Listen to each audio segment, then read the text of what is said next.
Hello, everyone. It's Judith. We are talking about your twin flame journey, your twin flame union, your divine path. Yeah, and it's a podcast today. My mind is on the term relief because that was what I found something very good to observe when it comes to relaxing, right? And you need to relax in a way because you need to open up to the connection with the divine and also to the connection with your twin flame. And so the heart opening, that's only possible when you are relaxed, when you are at peace, when you trust, right? You can feel into the energy. It's happening on that level. So relief is a term that I like because it's happening wherever you are.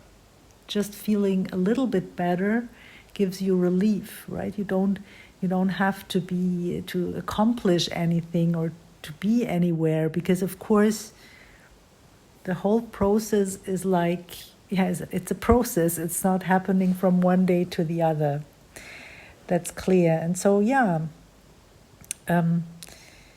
the thing is that in our lives, right, the setup, our vibrational setup, is sometimes not designed, but it's sometimes blocked in certain ways by things that we have experienced, by trauma or whatever it is.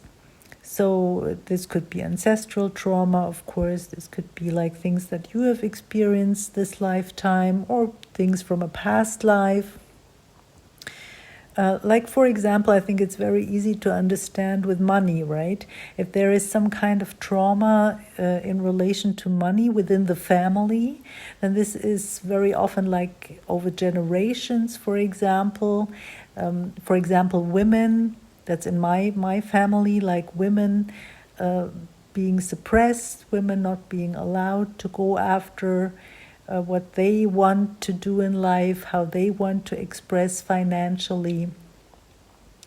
So that's part of my story, and I think that's for a lot of females out there. That's in general the suppression of the feminine, right? Of the feminine energy. We're talking about energy, but also about gender when it comes to those kinds of suppressions.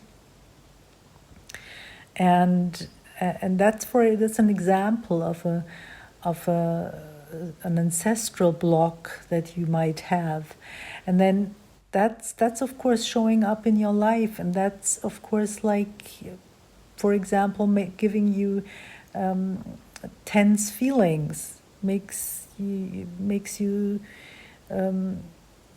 feel uncomfortable in your body, right? And that's something then that has an effect on your twin flame union. It's evident, right? Because you're not relaxing. But every little bit of improvement can give you a bit of relief. So, and whenever you feel relief, then you're already headed in the right direction. You can already like build on that and tell yourself a new story, right? Because it's one thing that we say, okay, we don't need that tension. Of course, also when it comes to our twin flame, right? We say, okay, we're maybe abandoned, blocked, our expectations, like we are disappointed because our expectations are not met by our twin flame. All of those things, those are all blocks, of course. The twin is mirroring something to us here. But then when we focus on this and maybe say, okay, I don't need this anymore. I see that I don't need this anymore. This is not very helpful sometimes because we kind of reinforce it by pushing it away. Whereas when we just switch to something else and tell us ourselves a new story. This can give us so much relief, right? So, for example, with our twin, let's say we're like feeling rejected, right? We're feeling rejected because our divine counterpart is not giving us the time of the day, right, to be with us, to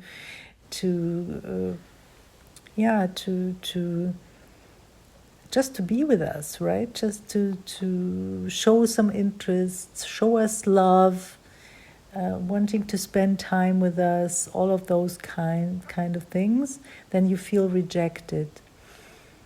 Yeah, and then you could switch to something else and say, well, there are a lot of people in my life. They love to spend time with me. You could tell yourself, right?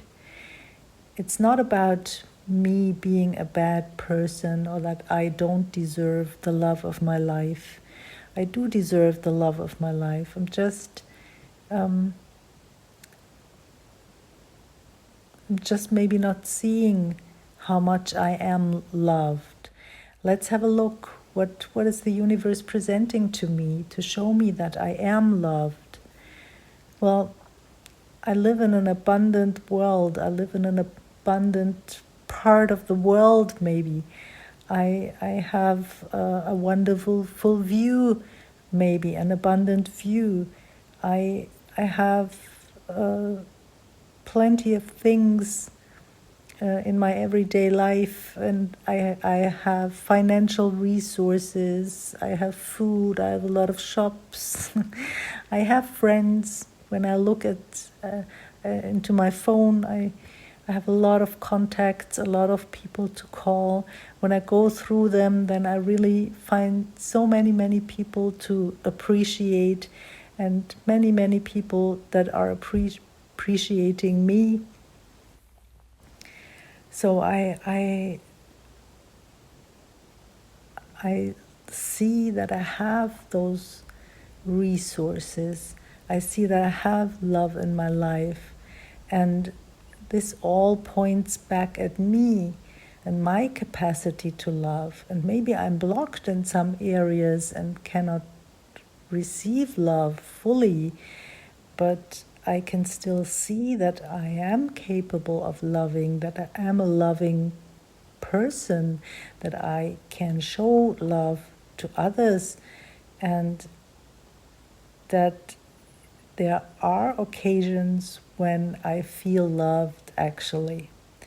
There are occasions with other people where I feel loved, even if it's maybe only in an instant, where I see that people that I do not even know very well, they appreciate me in some way.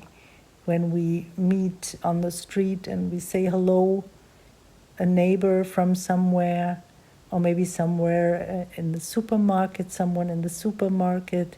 So there are so many things that you can watch out for those things to give you this relief.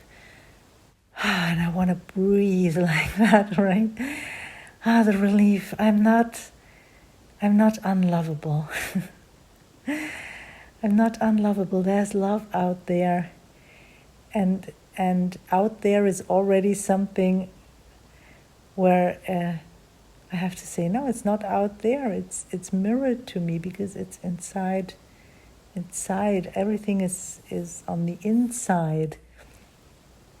And I can watch out for it on the outside, right? So it's a decision also to make, to watch out for those things on the outside and to find the relief, because you will always meet what you are looking for, and you can decide what you look for. For example, look out for love. That's something so funny also.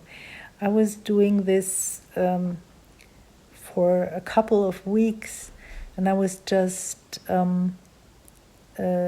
telling the universe, show me love in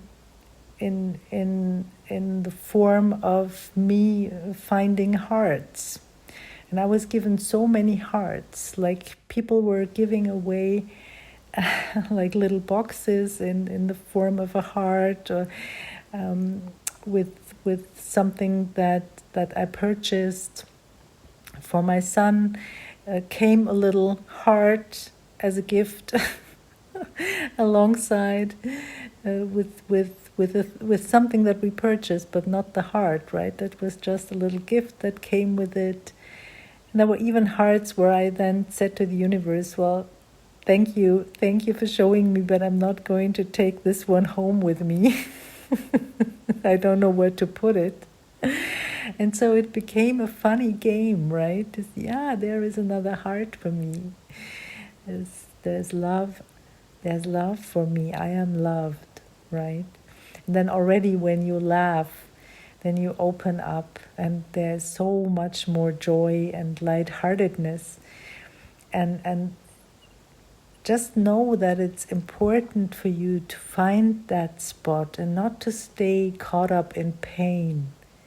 I know it's hard, and I know you cannot get from pain and missing your twin flame in an instant to a joyous, light-hearted moment, but you can intend to let that in, right, and to experience that more fully, and to discover what this is all about and why this is needed on the twin flame journey. Because then in the end you will know, right, that this is the only way to let love in. When you're kind of depressed, you will not be able to open up and let love in. That's all there is to it. I hope this was helpful. I'm hosting a free event end of October. You're very welcome to join this event. Please subscribe to the newsletter in the description box, and then you will be given, first of all, a free giveaway, a meditation,